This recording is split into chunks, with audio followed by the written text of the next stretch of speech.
কোথায় যাচ্ছ? জাহান্নামে। তোমার সাথে আমি আর সংসার করব না, আমি চলে যাচ্ছি। যা কিছু করছো ভেবেচিন্তে করছো? এত চিন্তা ভাবনার সময় নাই। তোমার সাথে আমি এখন আর এক ছাদের নিচে থাকবো না। ব্যাস, চলে গেলাম। এটাই কি তোমার শেষ কথা?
কে?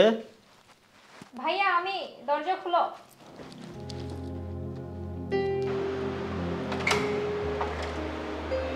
কিরে আয়শা, হঠাৎ তুই বাড়িতে? কেন, আমি কি আসতে পারি না, নাকি আসা নিষেধ আছে? না, কখনো তো এভাবে না জানায় আসিস না, হুট করে আসলে তাই কথাটা বললাম। ঠিক আছে, অসুবিধা নেই, চল ভিতরে বয়।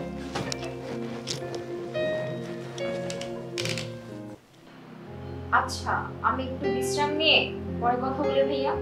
হ্যাঁ ঠিক আছে, তুই একটু বিশ্রাম কর, আমি বাজার থেকে বাজার করে নিয়ে আসি। বাহ, বোনের জন্য দেখতেছি দরদ যে উতলে পড়তেছে। আমার মা বাবা আসলে তো কই দেখি বাজারে যাওয়ার তো নামগন্ধই দেখি না। বোন বাড়িতে আসা মাত্রই বাজারে চলে যাচ্ছ? বলছি, পকেটে টাকা আছে তো, নাকি বাচ্চার স্কুলের টাকা নিয়ে যাচ্ছ?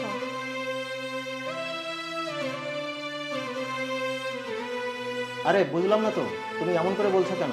তোমাকে বাজারে যেতে হবে না, বাসায় যেটা আছে আয়শা সেটাই খাবে। পৃথিবীতে এই ভাইটি ছাড়া আমার আর কেউ নেই। বাবা মা তো অনেক আগেই চলে গেল। তাহলে কি এই দুনিয়ায় আমার আর কোনো জায়গা নেই?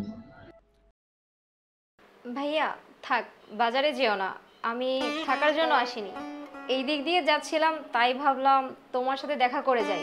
এখন তো দেখা হলো, আমি যাচ্ছি। মানে এখনই যাবি? হ্যাঁ ভাইয়া, এখনই যেতে হবে। আচ্ছা ভাবি, ভালো থাকবেন, আমি আসি। আর সময় পেলে আমার বাড়িতে আসবেন। আচ্ছা, ভালো থেকো।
হাসার কিছু নেই, ভালোবাসি বলেই ফিরে এসেছি।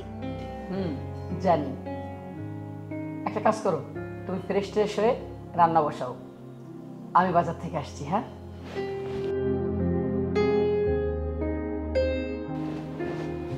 আজ তোমার পছন্দের গরুর মাংস এনে একসাথে ভুনা খেতে খাবো। আসেন।